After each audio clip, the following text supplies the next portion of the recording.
Leap of faith.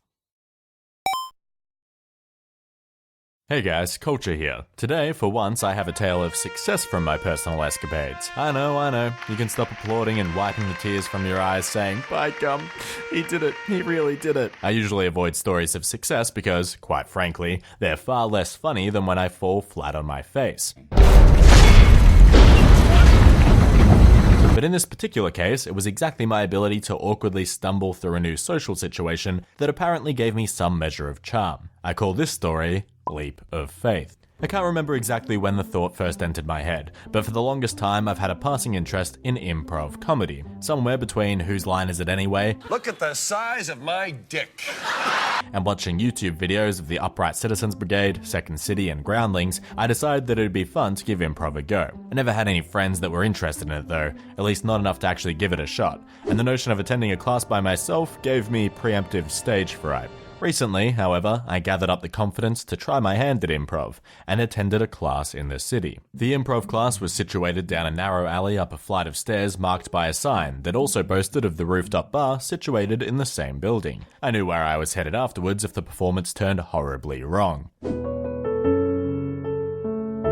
The artwork on the walls, a series of twisty, elongated arms, was oddly Pancake Parlor-esque, though I suppose Pancake Parlor took their inspiration from Alice in Wonderland. In either case, I didn't get the relation to improv comedy. Absurdity, I suppose? The stretchy arms directed me to a waiting room area filled with hipsters. I myself am decidedly un-hipster. I wouldn't go so far as to say anti-hipster, but it's just that wearing a flat cap in the 21st century never really appealed to me. And bow ties are for tuxedos, not as sportswear on your bike ride through the park. I swear, if hipsters could afford penny farthings, then Brunswick would transform into late 19th century England. I suppressed my inner monologue as I passed a guy wearing a pocket watch, the chain dangling proudly from his vest. Instead, I approached a girl who looked slightly less anachronistic. She sat at a bar inside the waiting room, convincing me that, okay, yes, maybe Australians have a drinking problem, considering the building with a bar has another bar inside it, and everyone's drinking at 12 noon. But I didn't have time to doubt the foundations of the society I'd grown up in. My mind was occupied with impressing this cute girl that I'd just met. Let's call her Faith. Faith had a bit of edge to her, a touch of punk influence. She had her lip and nose pierced, she had red highlights in her hair, she had the tall boots with ripped black jeans on, and a plaid shirt to top it all off. Put it this way, it was a safe bet she liked Green Day, Good Charlotte, and My Chemical Romance. Very 2000s punk. I was a big fan. I took a seat next to her and asked if she was here for the free trial. As it turns out, Faith was a second-year student who was here to help run the session. She could tell I was nervous, but she was equally nervous playing a teaching role for the first time. Instantly, I felt incredibly comfortable talking with her, and we spent the whole time until class started chatting about movies, stand-up comedy, and, of course, improv. We entered the theatre, though perhaps theatre is too grandiose a term for what looked like a church basement where AA meetings would be held, but with a stage plopped down one end. After a short introduction and some icebreaker exercises, the instructors got the students to complete a task that was meant to diminish our fear of failure. Essentially, each student would go up on stage, say, "I failed," take a bow, and then receive a huge round of applause to show that failing is okay. I like the general idea, although it did call back memories of receiving patronizing participation ribbons at my school's athletics carnivals. People took their turns, putting their own little spin on the line. I took the stage and said as melodramatically as possible, "I failed."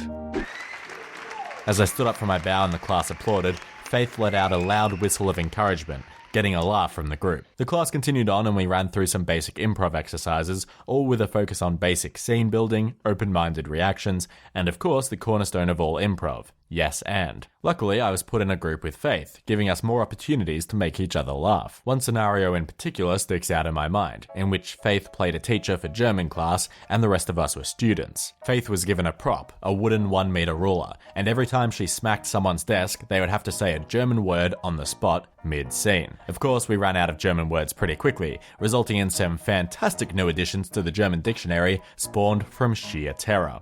To give you an example, Grauterbaum, Finkelheimer, Klampuffel. My personal running joke was that I would only say German words from the war. Luftwaffe, Blitzkrieg, Panzerfaust, to name a few. In my favourite moment, Faith's character, Mrs. Hofbrauer, confronts me on this. "Young Markus, why are all of your German words related to the military?" I think you know exactly why. I squinted my eyes at her accusatorily, causing one of the other students to break character, laughing, before regaining their composure. Every time I was asked about something and didn't know what to say, I would buy myself time by saying it's my mum's fault, and then, when prompted as to how it was my mum's fault, I'd make up some story. This culminated in the end of the scene, when Mrs. Hofbrauer confronted me about having not done my homework. I responded it's my mum's fault, except this time, Mrs. Hofbrauer wasn't having any of it. She responded, "You can't blame your mother for everything. She broke my legs. Get over it." Mein Führer. The whole cast cracked, including Faith and I, and the moderator rang a bell, signaling the end of the scene. Faith and I had great chemistry in the scenes, and once class was done for the day, I mentioned that I was going to get lunch before heading home, asking her if she wanted to get something to eat. Faith was up for it. I was hyped, still feeding off the adrenaline of improv, and now going to lunch with Faith, my mind was swimming with ideas. We went back over our favourite parts of the scenes, discussed whether I'd take on improv, and what each of us wanted to do for a living. Faith actually specialises in musical improv. She sings, plays guitar and piano, but stressed very strongly that she does not dance. And she meant it. I listed off scenario after scenario, asking if that would make her dance. Nightclub? Nope. School dance? Nah. Wedding? Not a chance. She swore even for her own wedding she wouldn't dance. I had never met someone so into music that didn't like dancing.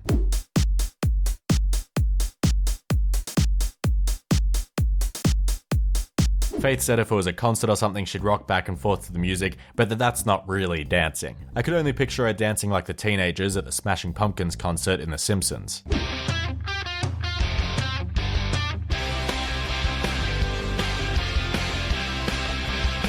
We got burgers for lunch, and I can't stress to you enough just how little thought I must have put into this decision. Burgers are a horrible food choice to eat in front of someone you like, especially when you've just met them. The sauce dribbling down onto your plate, collecting in the corners of your mouth, inside slowly sliding to one half of the burger so you have to turn it around and bite them off, but then you just end up getting juices on the tip of your nose, the meat working its way between your teeth so you pick at it with your tongue, and of course, if you're stupid like me, your burger has onion on it, so you get to ruin your breath as well.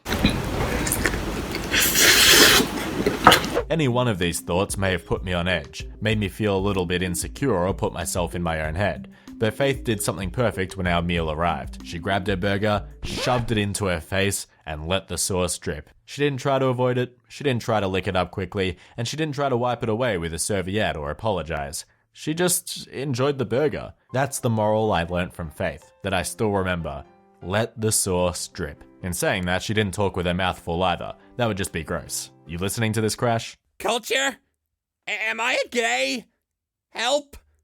Please? We ended up spending the whole afternoon chatting. It was about 6 in the afternoon when I said I really should be heading home for dinner. Faith convinced me to get dinner with her at this sandwich shop in Windsor, that she'd show me a surprise. Fireworks went off in my mind, though anyone who lives in the area probably already knows what the surprise actually was. Inside this sandwich shop, called Boston Sub, there's a massive fridge door in the back. If you walk through it, you enter a hidden bar called Jungle Boy, this kind of tiki-themed cocktail lounge. It wasn't quite the surprise I was expecting, but it was pretty cool nonetheless. We ordered some cocktails and continued talking. There was never really a dull moment or awkward silence during the whole thing. That's not to say that there weren't bad jokes or little missteps, bad assumptions or differences in opinion, but simply that whenever something like that happened, we pulled each other up on it, laughed it off, and moved on. At this point, I really did have to be going, so I told Faith that I had a really good time, and that we should do this again. Faith emphatically agreed, and as we said goodbye, gave me a kiss on the cheek. Now, I didn't know if that was just how Faith always said goodbye to people, but as far as I was concerned, that was a good sign. Now, I know you guys are little devils that like to see me crash and burn time and time again, but I have bad news for you. Everything went well. I didn't find out she was underage or get ghosted by her afterwards or any of that stuff. We kept texting that night to such a point at which I felt I needed to stop or I'd gorge myself on good conversation and end up fat with banter. Banter fat. I won't go into our relationship from there, but I will say I gave up improv pretty quickly. As fun as it was more of a game for me than a craft, but it definitely shows how taking a leap of faith can open up whole new opportunities that you couldn't have anticipated or hoped to expect. And on that note, I'll see you all soon. If you enjoy what we do here at CultureCrash, please consider supporting the show via our Patreon, where we have a bunch of awesome rewards, or by checking out our online store. All links are in the description below.